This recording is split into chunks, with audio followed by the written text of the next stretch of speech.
Vietnam war एक ऐसा war जो ना तो किसी खजाने के लिए हुआ और ना ही किसी तरह की हक को जताने के लिए। ये जंग था अमन के लिए, ये जंग था आजादी के लिए। 1955 से लेकर 1975 के बीच लड़े गए वियतनाम वॉर को हम सेकंड इंडो चाइना वॉर के नाम से भी जानते हैं। ये वॉर वियतनाम के दो हिस्सों में लड़ी गई थी, नॉर्थ एंड साउथ वियतनाम। लेकिन ये बात आखिर शुरू कैसे हुई और खत्म कैसे हुई, आए जाते हैं आज की इस शानदार वीडियो में। हाय गाइस, मैं हूँ रिजवान खान और आप देख रहे हैं राइज आई। 1857 से पहले वियतनाम एक आजाद कंट्री हुआ करता था, लेकिन 1857 में फ्रांस ने वियतनाम को इन्वेट कर दिया। उस टाइम वियतनाम इंडो चाइना के नाम से जाना जाता था। इंडो चाइना में basically Cambodia, Laos, Myanmar, Thailand और वियतनाम आते थे। लेकिन सेकेंड वर्ल्ड वॉर के दौरान जापान ने वियतनाम को इन्वेट करना शुरू कर दिया। लेकिन यहाँ जापान को इन्वेशन के दौरान फ्रांस का सामना करना पड़ा, पर जापान अपने इन्वेशन में कामयाब हुआ और वियतनाम के कुछ हिस्सों पर अपने कब्जे जमा लिए। जापान वियतनाम पर ज्यादा टाइम कब्जा करके नहीं रह पाया। जापान वर्ल्ड वॉर 2 हारने की वजह से वियतनाम को छोड़कर चला जाता है।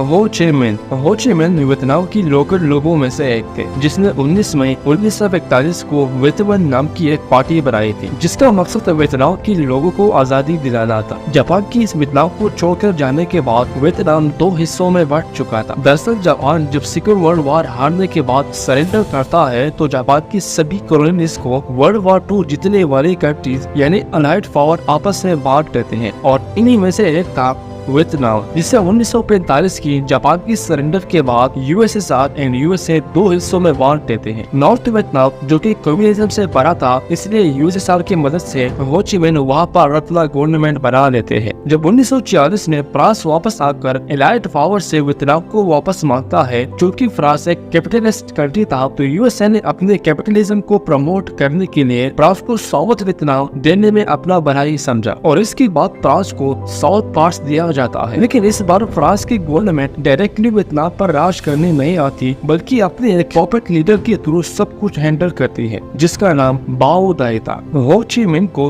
फ्रांस का वापस आकर साउथ में बैठने का डिसीजन बिल्कुल भी पसंद नहीं आया, क्योंकि वो पूरे वियतनाम को एक आजाद कंट्री बनाना चाहते थे, जिसकी वजह से हो ची मिन्ह की लोगों ने साउथ पार्ट्स और बाओ दाई की लोगों के खिलाफ एक जंग शुरू की, जो कि फर्स्ट इंडो चाइना वॉर के नाम से जानी जाती है, जिसे 1946 से लेकर 1954 के बीच लड़ा गया था। लेकिन फिर 1954 में दोनों लोगों के बीच जिनेवा आकार साइन हुआ, जिसके अकॉर्डिंग सबसे पहले तो फ्रांस को इंडो चाइना से बाहर रहना पड़ेगा और फिर नॉर्थ में हो ची मिन्ह को लीडर बनाया गया और साउथ में गो डिंग डाइन को। इस अकॉर्ड की वजह से ही वियतनाम को टेम्परेरी बेसिस पर 2 हिस्सों में बांट दिया गया। साथ में जिनेवा अकॉर्ड में इस बात को साफ कर दिया गया कि 2 साल बाद वियतनाम में इलेक्शन होंगे और वियतनाम को एक कर दिया जाएगा। जिनेवा अकॉर्ड के बाद वियतनाम में 2 सरकारें और 2 कंट्रीज बने। एक नॉर्थ वियतनाम जिसकी कैपिटल हनोई थी, यहाँ हो ची मिन्ह की कम्युनिस्ट सरकार बनी, जिसे यूएसएसआर और चाइना का सपोर्ट था, और एक साउथ वियतनाम जिसकी कैपिटल साइगॉन थी, यहाँ गो डिंग डाइन की सरकार बनी, जो कि अमेरिका का सपोर्टर था। लेकिन कुछ वक्त के बाद गो डिंग डाइन ने इलेक्शन को रद्द कर दिया, क्योंकि वो नहीं चाहता था कि उनकी गवर्नमेंट उनसे छीनी जाए या वियतनाम में कम्युनिस्ट सोच पैदा हो। अब दोनों कंट्रीज का तो समझ आता है, लेकिन बाकी कंट्रीज यहाँ क्या कर रहे थे। अमेरिका बिना बात के साउथ वियतनाम की जंग में इसलिए शामिल हुआ क्योंकि वो नहीं चाहता था कि एशिया में एक और कंट्री कम्युनिस्ट के हाथों लगे, जिसके लिए उसने हथियार देने शुरू की और इसके बाद पैसों से भी उसकी मदद करने लगा।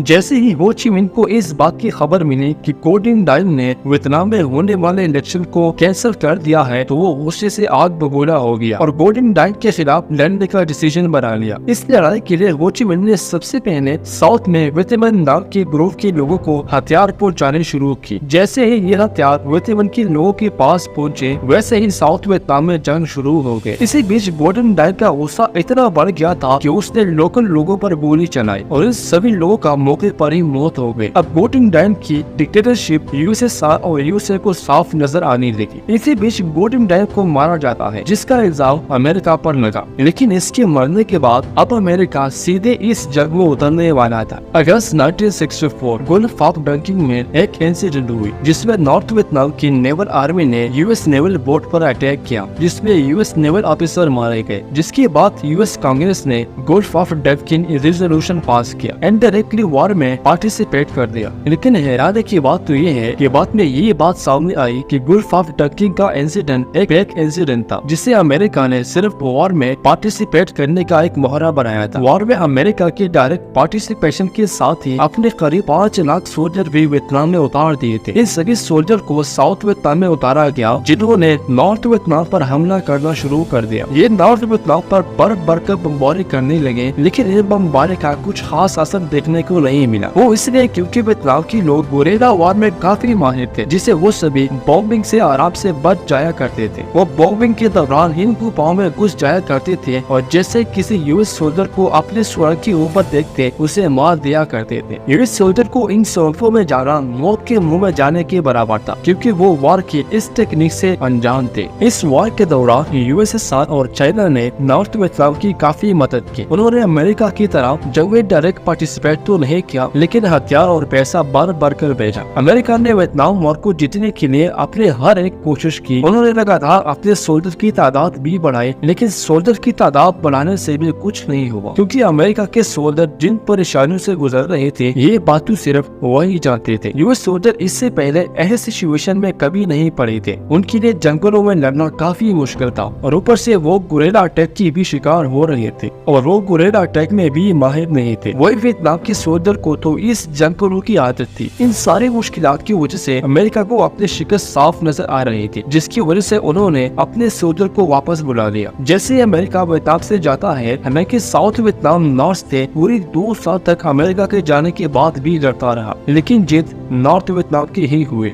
30 अप्रैल 1973 को नॉर्थ ने साउथ वियतनाम की कैपिटल साइगन पर कब्जा कर दिया, जिसके बाद जंग खत्म हुई और नॉर्थ वियतनाम अपने सालों की जंग जीत गया। इस लड़ाई के बाद साउथ वियतनाम की कैपिटल साइगन का नाम बदलकर हो ची मिन्ह रख दिया गया। कुल मिलाकर 1975 में वियतनाम एक लंबी लड़ाई लड़ने के बाद कभी जाकर एक फ्री नेशन बन पाया।